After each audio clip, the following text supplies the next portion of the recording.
सामान्य जनतेने तुम्हाला पुन्हा एकदा आमदार म्हणून संधी दिली तर पुढच्या 5 वर्षांची तुमची काय रणनीती असेल, काय व्हिजन आहे? माझ्याकरता हे नवीन नाही, ही माझी 6वी निवडणूक आहे. म्हणजे तुम्हाला निवडणुकीची भीती वाटत नाहीये? बिलकुल शून्य. विरोधक एकत्र आल्याने तुम्हाला असं वाटतं का की पुढच्या विधानसभेवर काही परिणाम होऊ शकतो? जर शपथ घेणारे त्या लायकीचे असतील तर त्या शपथीला महत्त्व आहे. दादागिरी, गुंडगिरी तुमच्यावर आरोप केला जातोय, तर हे जे काही आरोप होतात याचा सामना तुम्ही कसं करता आत्ताच्या विधानसभेमध्ये? समाजातनं ते बाजूला जाऊ शकतात. चांगले लोक जे आहेत त्यांच्याकरता मी काम करतो, चांगल्या लोकांची संख्या वाढवतो आणि ते चांगले लोक माझ्या मागे उभे राहणार आहेत. त्यामुळं मला या निवडणुकीमध्ये कुठलीही चिंता वाटत नाही. जर मी असा गुन्हेगार असतो, गुंडगिरी, तर मी मधल्या काही काळामध्ये आमदार नव्हतो, शासन त्यांचं होतं, मग मला त्यांनी जेलमध्ये पाठवायला पाहिजे होतं ना. लोकांना सगळं कळतं ना.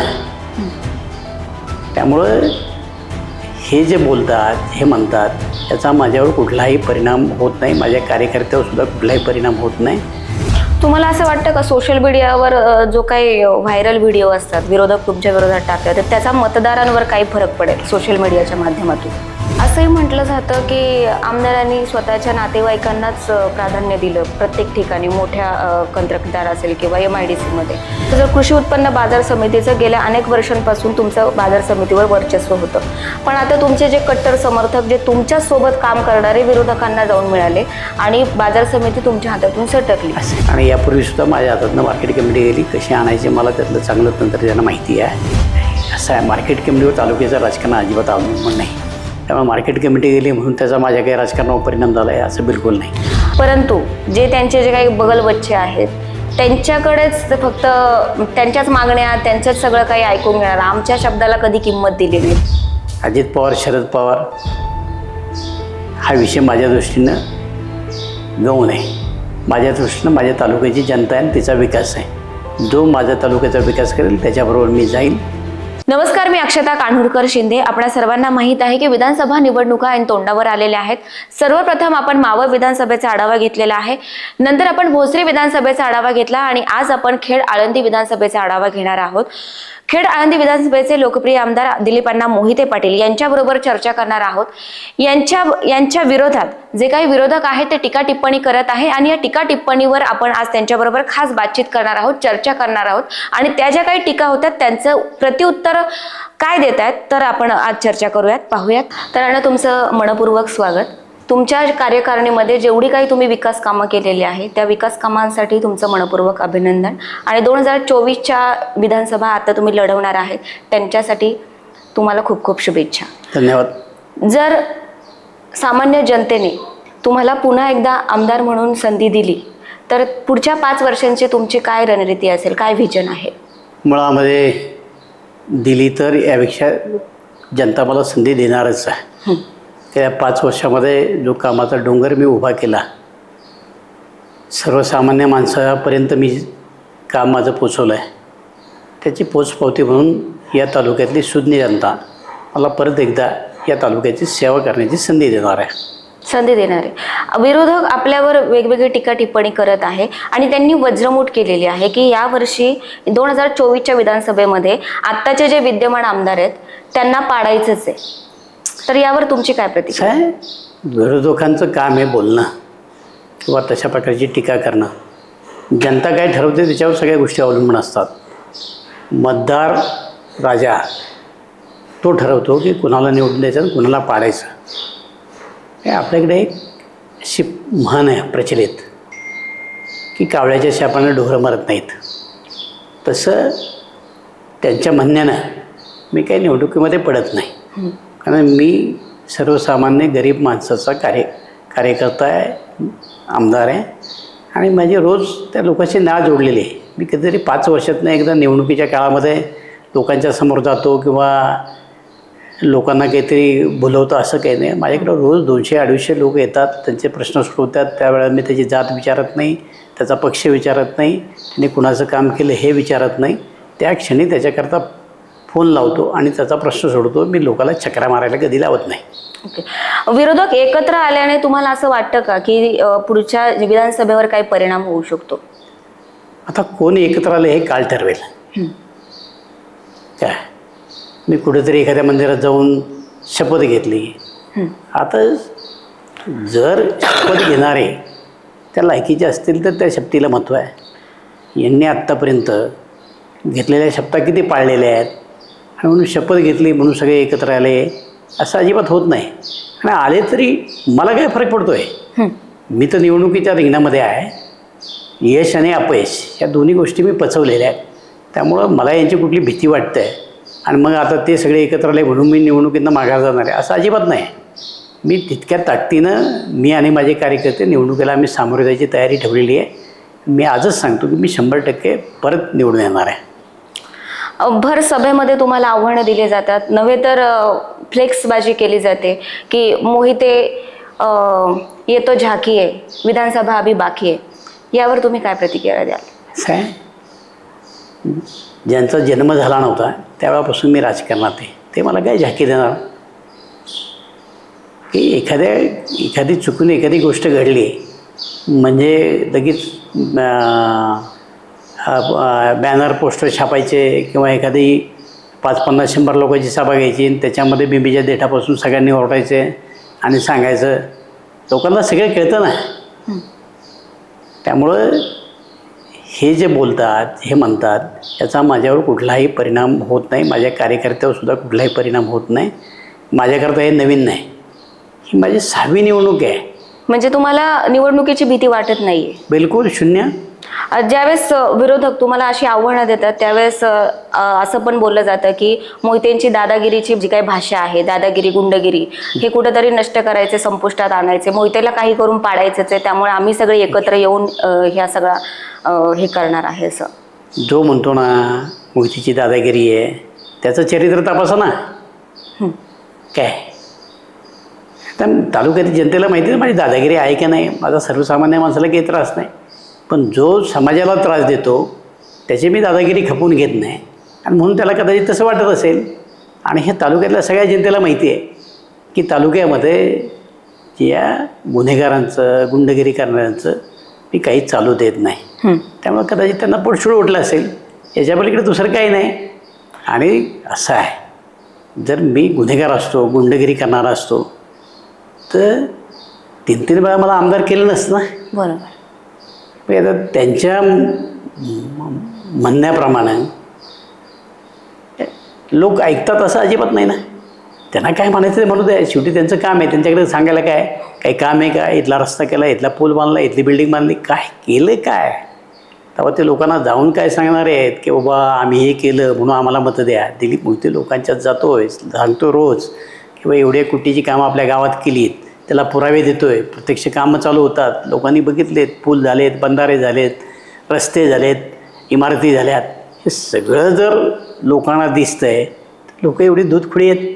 यांनी काय काय दिवे लावले ते सांगावं ना. किंवा कुठं मोठं काम उभं केलं, काय केलं. निवडणूक आली की फक्त कार्यकर्त्यांना जमा करायचं. आता प्रत्येक गावामध्ये असं असतंच ना. ग्रामपंचायत निवडणूक झाली, एक जिंकतो, दुसरा जो पडलेला असतो तो दुसरा मार्ग शोधतो असतो. सोसायटीची निवडणूक झाली, पडलेला असतो, दुसरा मार्ग शोधतो. पंचायत समितीला पडलेला असतो, तो दुसरा मार्ग शोधतो. ही सगळी जी असंतोषांची फौज आहे ही आज फक्त एकत्र आलेली आहे.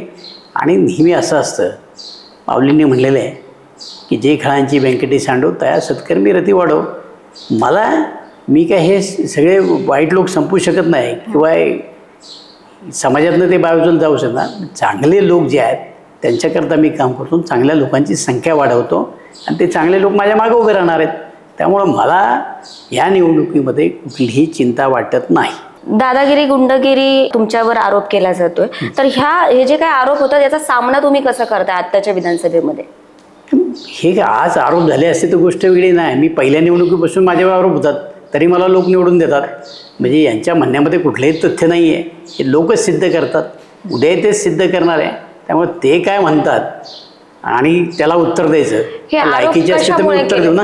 हे आरोप कशामुळे केले जातात? काय वाटतं तुम्हाला, काय करतात असं? आरोप करण्याकरता काही कारणं असावी लागत नाही. लोकांच्यामध्ये संभ्रम निर्माण करायचा असेल, लोकांना काहीतरी वेगळं पाठवायचं असेल तर अशा प्रकारचे आरोप केले जातात.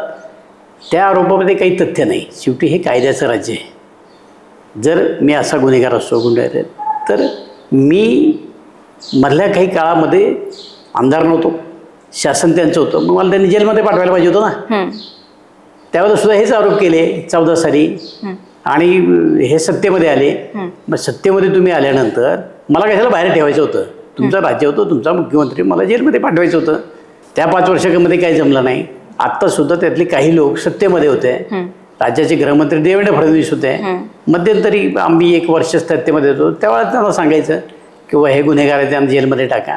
त्यामुळे त्यांच्या म्हणण्याला शून्य अर्थ आहे. कुठली गोष्ट या देशामध्ये पुराव्याशिवाय होत नाही. आणि कायद्याच्या राज्यामध्ये अशी गुंडगिरी कोण खपून घेत नाही. पोलीस त्याच्या करतायत, न्यायालय त्याच्या करतायत. आणि मग त्यांना असं वाटत असेल तर पोलीस ऐकत नाही, ते न्यायालयात जावं पुरावे घेऊन, न्यायालय मला शिक्षा देईल ना. त्यामुळे हे माझ्याकडे जे म्हणतात ते गुन्हेगार गुंडग अमकं तमकं, यात काही शून्य तथ्य, काही अर्थ नाही. बरं, जे आरोप तुमच्यावर होता तर तुम्ही मतदारांना काय सांगू इच्छिता? मी ज्या मतदाराच्या जीवावर 3 वेळा आमदार झालो त्याला माझ्याबद्दल पूर्ण खात्री आहे ना. आणि त्यांना काय सांगायचं ते मी माझ्या कामातनं सांगतो ना. यांच्या टीकेला उत्तर मी रोज कामातनं देतो आहे. आज अशी 50-60 गावं आहे की त्या गावातली मला भूमिपूजन करता आली नाही, उद्घाटन करता आली नाही. एवढा कामाचा मी डोंगर उभा केला आहे. मी सतत 3 आठवडे फिरलो गावोगावी, तरी मला ते उरकलं नाही. त्यामुळे आता हे जे आरोप करतात त्याला उत्तर माझं फक्त काम आहे. शहराचा पायाभूत करण्यासाठी तुम्ही कुठली कुठली विकास कामं केलेली आहे तुमच्या कार्यकारिणीमध्ये? आपल्याला माहिती आहे, पहिली एकच नगरपालिका आपल्याकडे होती, ती म्हणजे आळंदी. माझ्या कारकिर्दीमध्ये चाकण आणि खेड या 2 ग्रामपंचायतीचं मी नगरपालिकेमध्ये रूपांतर केलं. सुरुवातीच्या काळात लोकांना असं वाटायचं की नगरपालिका आल्यानंतर कर खूप वाढतील आणि विकास होणार नाही. आता लोकांना पडलं की नगरपालिका आल्यानंतर आपल्या भागाचा विकास होतो.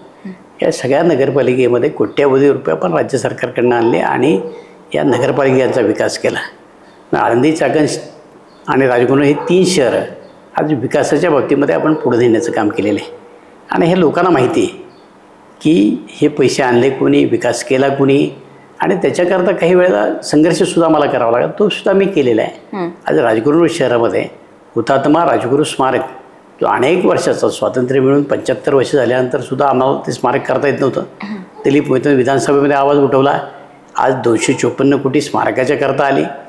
इथं महाराष्ट्रातलं सगळ्यात मोठं कांदा लसूण संशोधन केंद्र आहे. रोपवाटिका आहे. 70-75 वर्षाचे वृक्ष आहेत. त्या ठिकाणी शेतकऱ्यांच्या ट्रेनिंगकरता कुठली जागा नव्हती. आता आपण त्या ठिकाणी एक कृषी भवन मानून ट्रेनिंग सेंटर त्या ठिकाणी उभं करतो. राहण्याची व्यवस्था त्या ठिकाणी करतो. मी शेतकऱ्यांच्या करता आपण केलं. गेले अनेक वर्ष आमच्याकडे 25 वर्षामध्ये ही चासकमान धरणाच्या सुधारित कामाला प्रशासकीयमध्ये ती सुप्रमा पण जवळ 19.5 कोटी रुपयाची आणली. आणि चासकमान धरणाची तुमच्या कॅनॉलचं लाईनिंग असेल, अंतर्गत काही पूल असतील, कॅनलवरचे पूल असतील, याला कोट्यावधी रुपयाचा निधी आणला आहे. सगळे शेतकऱ्यांना माहिती आहे. प्रत्यक्षपणानं कामं सुरू होईल, शेतकऱ्यांना त्याची पूर्ण कल्पना आहे. त्यानंतर आज प्रशासकीय इमारती करतात जवळजवळ 51 कोटी रुपये लागतात. अजित पवारांना आणलं, आपण त्याचं पायापूजन केलं, काम सुरू केलं. कोर्ट आपल्या तालुक्यामध्ये नव्हतं, जिल्हा न्यायालय आपल्याकडे नव्हतं, तिथे जिल्हा न्यायालय आणलं. पहिली इमारत बांधली, दुसरी इमारत बांधली. लोकांना दिसते ना, पोलीस स्टेशन कुठंतरी स्मशानभूमीच्या बाजूला, ते राजगुरू शहरामधले उत्तम अशा प्रकारचं पोलीस स्टेशन आपण आता त्या ठिकाणी बांधलं आहे. पोलीस त्या ठिकाणी आता शिफ्ट होतील, त्यांचं कामकाज त्या ठिकाणी चालू राहील. अशा अनेक गोष्टी मी सांगायचंच म्हटलं तर मला वेळ लागेल. किंवा आता हुतात्मा राजगुरूंच्या वाड्याकडे जाणारा पूल आत्ता मी बांधला आहे. तुमच्या गढई मैदानचा पूल मीच त्यावेळेला बांधला आहे. गढई मैदानची सगळी सुधारणा दिलीप मोहितेनंच केली. आत्तासुद्धा घाणी नाल्यावरचा पूल आपण बांधला आहे. तिथं लोकांना येण्या जाण्याची सगळी व्यवस्था त्या ठिकाणी करून दिली. मी ह्या सगळ्या ज्या सुधारणा आहे, किंवा वाडा रोडचं अख्खं कॉन्क्रीटीकरण आपण केलं, तिनेवाडी रोडचं कॉन्क्रीटीकरण केलं, तिनेवाडीपर्यंत क्रीडा संकुल आपण बांधलं. क्रीडा संकुलमध्ये आपण 6.5 कोटी रुपये आता पोहण्याच्या तलावाकरता आणले. मी आकडेवारीच सांगायची म्हटलं तर एवढी मोठी आकडेवारी सांगता येईल, त्याला तासभर पुरणार नाही. एवढे कोट्यावधी. किंवा आता एडीबीच्या माध्यमातून कडूस ते शिरदाळे रस्ता आपण 150 कोटीचा रस्ता करतो आहे. चाकणमध्ये 55 कोटीचं उपजिल्हा रुग्णालय आपण आता बांधतो आहे. ह्या गोष्टी काय नुसत्या आपोआप झालेलं नाही. याच्याकरता लागणारे किंवा तीर्थक्षेत्र विकासामधनं आज आळंदीमध्ये 550 कोटी रुपये आणले. 150 कोटी रुपये आता आपण भीमाशंकर आणले. 56 कोटी रुपये आपण निमगावला आणले. 6.5 कोटी रुपये आपण कुंडेश्वरला दिले. आपली जे गडकिल्ले होते त्यापैकी संग्रामदुर्ग किल्ल्याकरता 5 कोटी आणले. तुमच्या होळकरांच्या वाड्याकरता 25 कोटीचा आराखडा केला, 7.5 कोटी रुपये आणले, प्रत्यक्षपणानं काम सुरू झालं. या तालुक्यामधला एकमेव बोरगड नावाचा किल्ला आहे बोरगिरीला, त्या किल्ल्याकरता आपण 2 कोटी रुपये आणले. असं कुठलं क्षेत्र ठेवलं की त्या क्षेत्रात मी काम केलं नाही. माझी स्वतःची शिक्षण संस्था आहे. आज 2 ज्युनियर 2 सिनियर कॉलेज काढलं, लॉ कॉलेज काढलं, इंग्लिश मिडियम काढलं. आज एवढी मोठी शिक्षण संस्था मी पहिला आमदार खेड तालुक्यातला उभा केला. किंवा आदिवासींच्या करता 3 आश्रमशाळा आपण बांधल्या, इमारतीच नव्हत्या, इमारतीकरता पैसे आणले. चिखलगावची आश्रमशाळा मी स्वतः मंजूर करून आणली. तिथं आता हॉस्टेलची इमारत झाली, शाळेची इमारत झाली. त्या भागातल्या सगळ्या मुलांना आज शिक्षणाची सोय, राहण्याची सोय आदिवासींच्या मुलांकरता केली. किंवा ITI जे एका बेसमेंटमध्ये होतं, आता त्या ITIची इमारत आपण बांधली. तिथं आज जवळजवळ 750 मुलं शिकतात. त्याचबरोबर तिथं मागासवर्गीय समाजाच्या करता एक जे कॉलेजला जाणारे मुलं आहेत त्यांच्याकरता हॉस्टेल काढलं, एक रेसिडेन्शियल स्कूल काढलं, त्याची 2 हॉस्टेल काढली. मागासवर्गीय समाजाकरता सुद्धा आपण त्या ठिकाणी काम केलं. अल्पसंख्याक समाज जो मुस्लिम समाज आहे त्यांच्या सगळ्या दफनभूमीकरता, चाकण असेल, खेड असेल, आळंदी असेल, या दफनभूमीच्या करता आपण पैसे आणले आणि त्या ठिकाणी सुद्धा त्यांनासुद्धा आपण मदत केलेली आहे. मला सांगायचं कारण एवढंच आहे की खेड तालुक्यामध्ये असं कुठलंही क्षेत्र नाही आणि कुठल्याही याच्यामध्ये विकासाच्या बाबतीमध्ये मी कमी पडलो नाही. लोकांचे प्रश्न सातत्यानं सोडवतो आणि रोज मी लोकांच्यामध्ये असतो.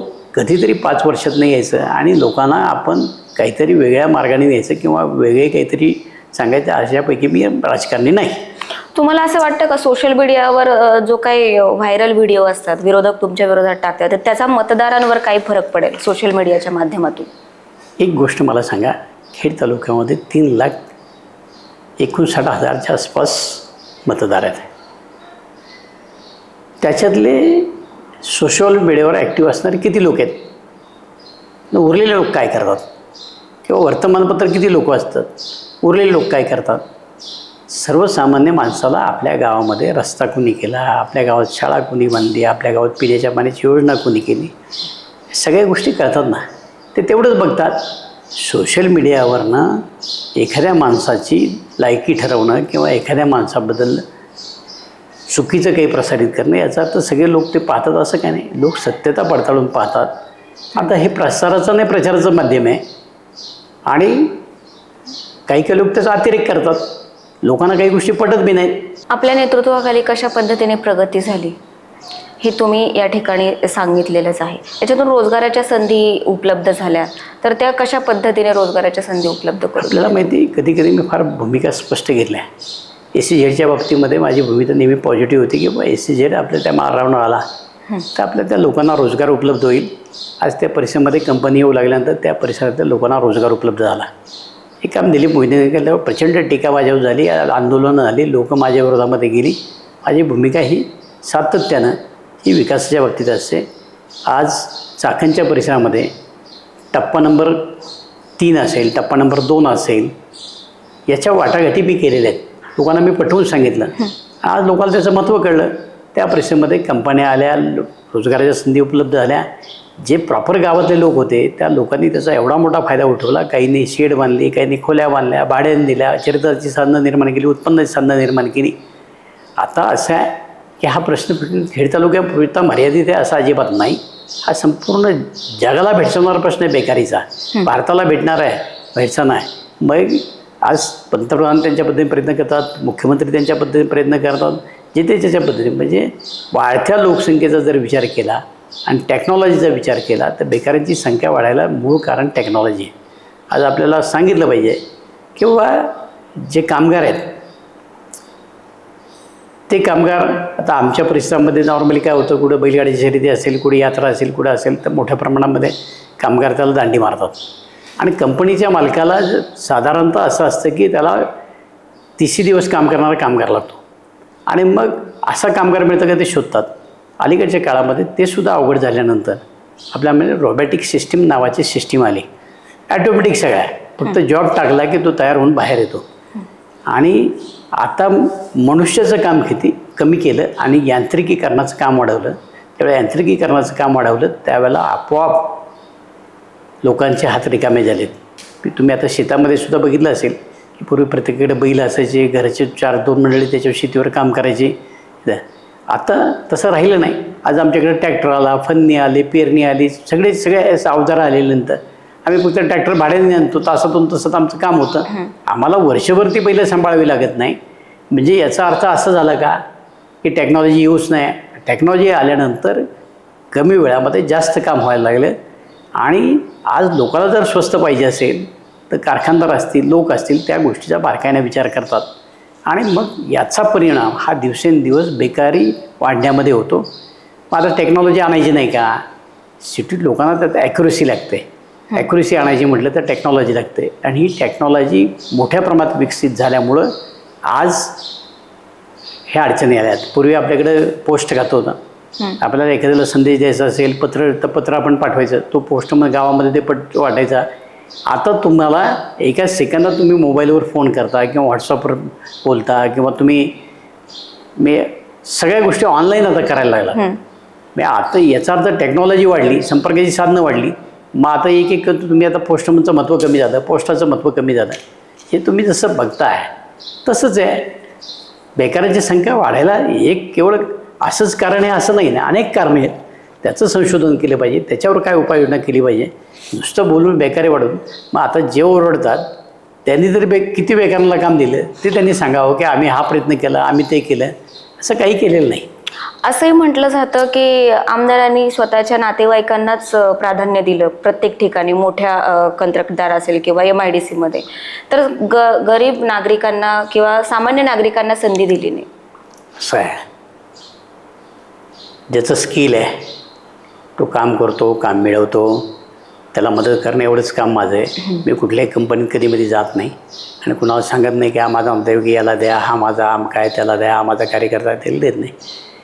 ज्यांच्याकडे स्किल होतं त्या प्रत्येकाने स्वतःच्या हिमतीवर इथं कामं मिळवलेली आहेत, रोजगार मिळवलेला आहे.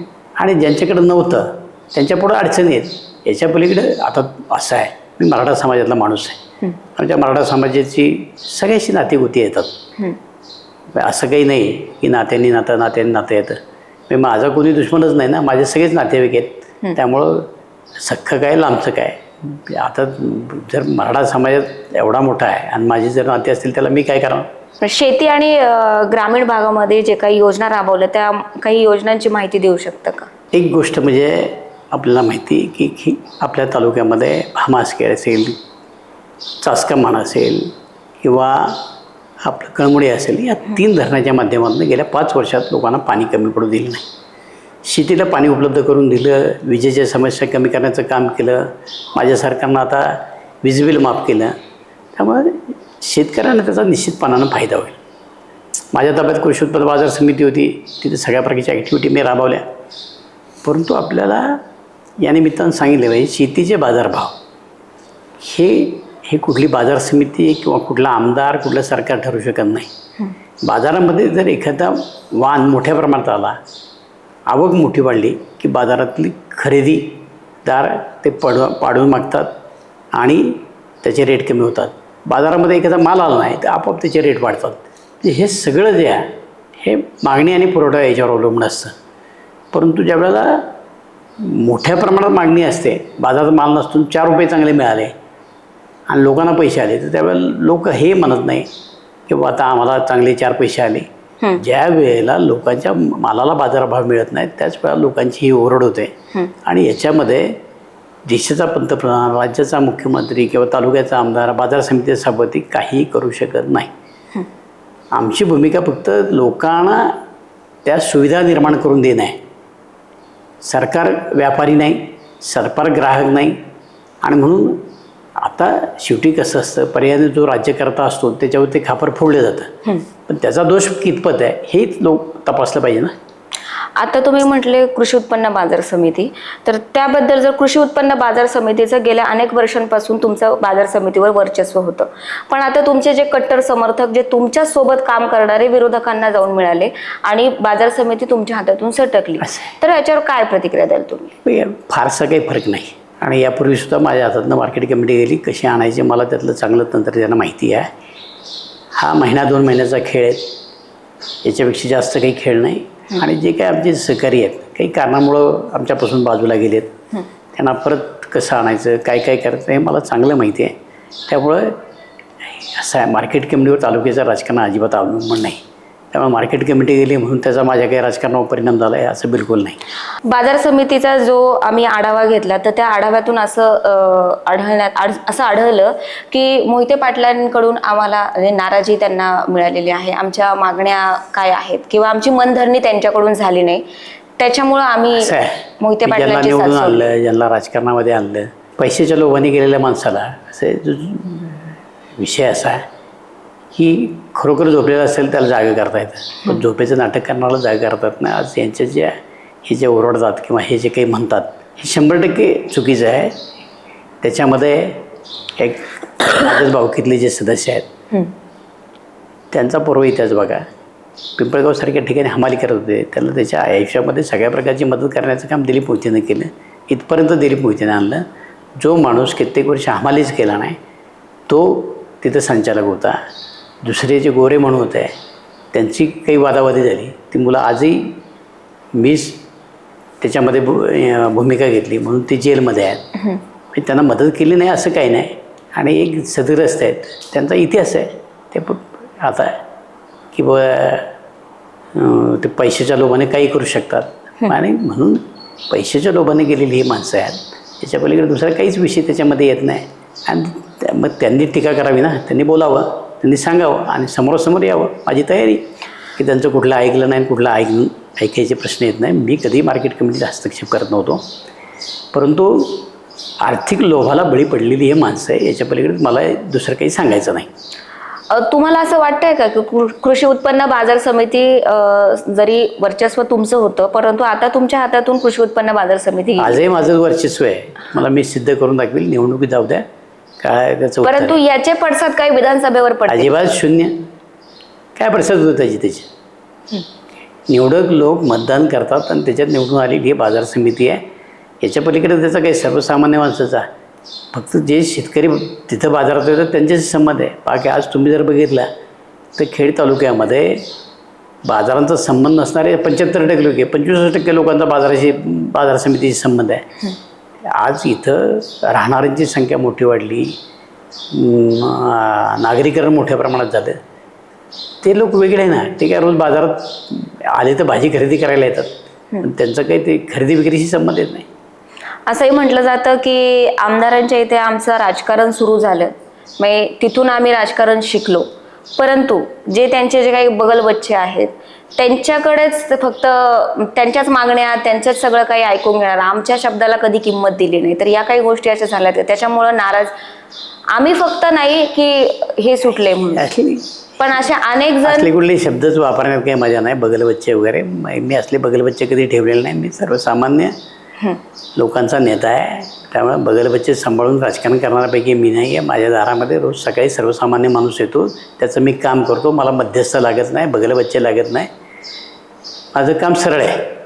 नागरिकांना म्हणजे आता तुम्हाला काय वाटतं, अजित पवार गटातून तुम्ही पक्ष बदललेला आहे, अजित पवार गटातून तुम्ही. मला एक गोष्ट सांगा, मूळ जी राष्ट्रवादी त्या राष्ट्रवादीमध्ये माझं चिन्ह घड्याळ आहे. गेली 25 वर्ष राष्ट्रवादीचं चिन्ह घड्याळच होतं.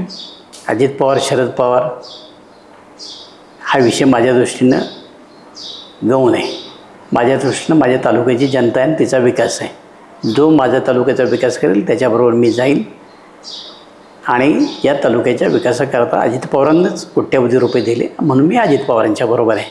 याच्या पलीकडं मला पवारसाहेबांच्याबद्दलही काही बोलायचं नाही आणि माझं काम फक्त तालुक्याच्या पुरतं मर्यादित आहे, तालुक्याच्या विकासापुरतं मर्यादित आहे. मला फार मोठमोठ्याला ते भाषण, ठिकाण याच्यात माझा काही इंटरेस्ट नाही. आता तुम्ही 2024च्या विधानसभेला उभे राहताय, तर नागरिकांना काय आवाहन कराल? नागरिकांना एवढेच मी या निमित्तानं आवाहन करेन की पूर्वी खेड तालुका कसा होता, आता कसा आहे, हे सगळं बदलवण्याचं काम, विकासाच्या दृष्टीने खेड तालुका पुढे नेण्याचं काम हे दिलीप मोहितेनं केलेलं आहे. दिलीप मोहिते हा काम करणारा कार्यकर्ता आहे, सर्वसामान्य माणसाशी नाळ जोडलेला कार्यकर्ता आहे. माझ्याकडे आलेल्या कुठल्या माणसाला मी निराश कधी पाठवत नाही, त्याचं कामच करतो, त्याला मदत करण्याचं काम करतो. आणि म्हणून माझी सर्व नागरिकाला विनंती राहणार आहे की कधीतरी निवडणूक आली की जागे होणार आहे आणि मग लोकांचा कनवळा आणणार आहे आणि रोज समाजामध्ये राहून समाजाचे प्रश्न सोडवणार आहे. याच्यातला फरक लोकांना चांगला कळतो आणि लोक 100% माझ्या मागे येतील आणि परत मला आमदार करतील याबद्दल माझ्या मनामध्ये कुठल्या प्रकारची शंका नाही. तर आपण खेड आळंदी विधानसभेचे लोकप्रिय आमदार दिलीप अण्णा मोहिते पाटील यांच्याबरोबर चर्चा केली आणि या चर्चेमधून जे काही त्यांच्यावर विरोधक टीका टिप्पणी आरोप करत आहे या आरोपाचे सर्व काही त्यांनी प्रत्युत्तर केलेलं आहे, स्पष्टीकरण दिलेले आहे आणि त्यांनी नागरिकांना आव्हानही देखील केलेलं आहे. तर ही मुलाखत तुम्हाला कशी वाटली कमेंटमध्ये नक्की व्यक्त व्हा. धन्यवाद.